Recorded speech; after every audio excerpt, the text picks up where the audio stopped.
we have a son. His name is Chad, and Chad has a diagnosis of schizophrenia. So probably in his late teen years, we started experiencing some difficulties with him.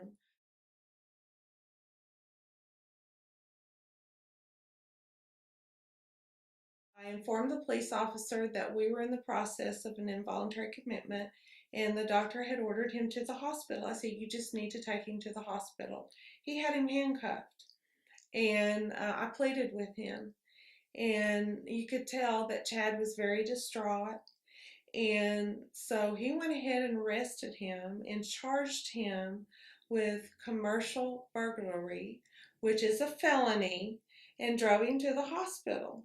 And by the time that they got him to a room in the psychiatric ward, he went catatonic. I mean, he just went just like there was nothing left. He fell over on the floor. He did not move. And it took a while to get him out of that state. He was traumatized. Well, that was back when police officers really did not have some of the training that they have today. And unless they have an order from the court, I think they felt like through their training, that's all they could do is charge him with something and arrest him. Meantime, I had gathered some information about CIT, which is Crisis Intervention Training for police officers, out of Memphis. It started in Memphis, Tennessee. I think the police officers around in Northwest Arkansas, they're all coming around and they're all realizing that this training needs to take place and they're interested in it. They're called Crisis Intervention Trained Police Officers. They have, when there is an emergency with someone with a mental health situation, I think you need to call the police and say, do you have CIT trained officers? I'm having a mental health emergency. So I would like to see across the whole state of Arkansas. I wish it's mandatory across the United States of America that every police officer have a team of crisis intervention trained police officers. It's like, when somebody goes into the emergency room with a heart attack, well, who do they call in? They call in a cardiologist, a specialist. And people that are mentally ill, they need the same thing. They need evaluations from people that work that area and know how to do that to determine what kind of help they need. They don't need to be shut in a room or put away. They need help. And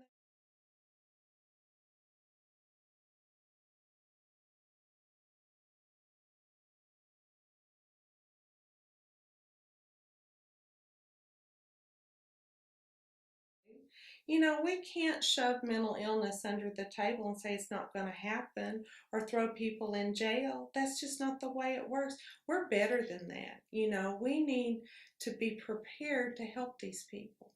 We know that people that have family support when they have a mental illness, they do about 78% better than if they don't. We also know that people with mental illnesses, if they do not get their medications and they do not get treatment, they could die 25 years sooner than a normal lifespan.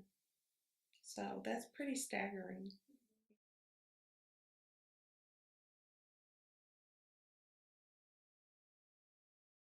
But like my son, if you were to take away his medication, say he were in jail, he would get sicker and sicker and sicker.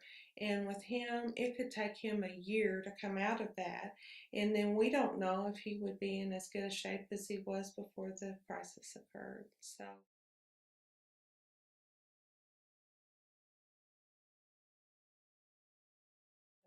The longer they're without their medication, the sicker they're going to get. Just like if a diabetic doesn't get their insulin every day, we know what's going to happen. We know what happens if we don't treat strep throat. We know what happens if we don't treat heart attack. I just hope that the legislative session that's in session right now in Arkansas, that they will be very careful and thoughtful about taking any services away from the mentally ill, and I hope they will do their homework and not just, kind of slap it and say, well, we're done with that, we can go home. And I hope that they think about families and people that have these kind of illnesses in their families, and I hope that they're very passionate about their needs, because our state constitution mandates that the state of Arkansas is going to take care of the mentally ill, and I expect no less.